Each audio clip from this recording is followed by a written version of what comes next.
Here I have ALCATEL 1SE Lite, and today I'm going to show you how to enable Do Not Disturb mode on this device.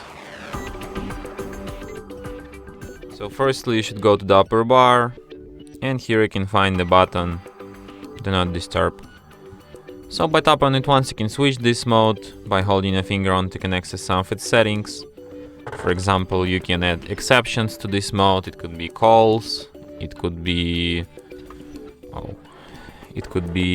messages,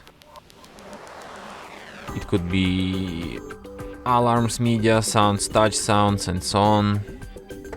You can also restrict notifications, like you can only disable sound from notifications, or you can disable sound and visuals, or you can customize what you want to disable and what you want to leave. You can set up default duration of this mode, and you can also set up a schedule for it, like you can select days on which it will be active, start time, end time, and also do not disturb behavior.